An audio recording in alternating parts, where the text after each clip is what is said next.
Megastar Chiranjeevi, Nandamuri Narasimham బాలకృష్ణుల కెరియర్లో 1984 సంవత్సరంలో box office వద్ద తలపడ్డ సినిమాలు, వాటి ఫలితాల గురించి ఈ వీడియోలో తెలుసుకుందాం.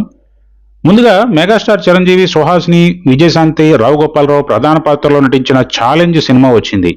దీనికి పోటీగా బాలయ్య, కె. విశ్వనాథ్ గారి దర్శకత్వంలో నటించిన జననీ జన్మభూమి వచ్చింది. ధనవంతుడిగా అహంకారంతో తన వద్ద పనిచేయడానికి వచ్చిన నిరుద్యోగిని అవమానించిన పాత్రలో అద్భుతంగా నటించిన రావు గోపాలరావు గారు, అందుకు ఆయనతో 5 సంవత్సరాల్లో 50 లక్షలు సంపాదిస్తాను అన్న చిరు ఛాలెంజ్తో రసవత్తరంగా ఆకట్టుకునే కథనంతో బాక్సాఫీస్ వద్ద కలెక్షన్ల వర్షం కురిపించింది ఛాలెంజ్.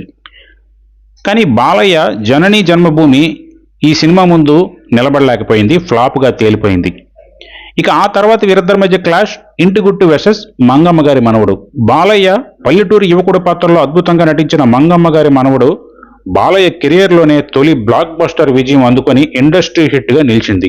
దీనికి పోటీగా 7 రోజుల తర్వాత ఇంటిగుట్టు సినిమా వచ్చింది. ఈ సినిమా ప్రేక్షకాదరణ పొందలేదు, దాంతో అబోవ్ యావరేజ్గా మిగిలిపోయింది. ఇక వీరి మధ్య మూడవసారి పోటీ అగ్నిగుండం వెర్సెస్ శ్రీమద్ విరాట్ వీరబ్రహ్మేంద్ర స్వామి చరిత్ర. యాక్షన్ అండ్ ఎమోషనల్ డ్రామాగా వచ్చిన చిరంజీవి అగ్నిగుండం అనుకున్నంతగా ఆకట్టుకోలేకపోయింది, ఫ్లాప్గా తేలిపోయింది. అయితే బాలయ్య సినిమా మాత్రం ఇండస్ట్రీ హిట్గా నిలిచింది. ఇక 4వసారి వీరి మధ్య క్లాష్ డిసెంబర్లో వచ్చింది. కథానాయకుడు వెర్సెస్ రుస్తుం. కథానాయకుడు డిసెంబర్ 14 వచ్చింది. సమాజంలో జరుగుతున్న అన్యాయం పట్ల తిరగబడే పాత్రలో బాలయ్య అద్భుతంగా నటించారు. ఈ సినిమాకి నిర్మాత డి రామానాయుడు గారు. ఇది బాక్సాఫీస్ వద్ద మంచి సక్సెస్ అందుకుంది. ఇక దీని తర్వాత వచ్చిన చిరంజీవి రుస్తుం సినిమా మాత్రం యావరేజ్గా ఆడింది.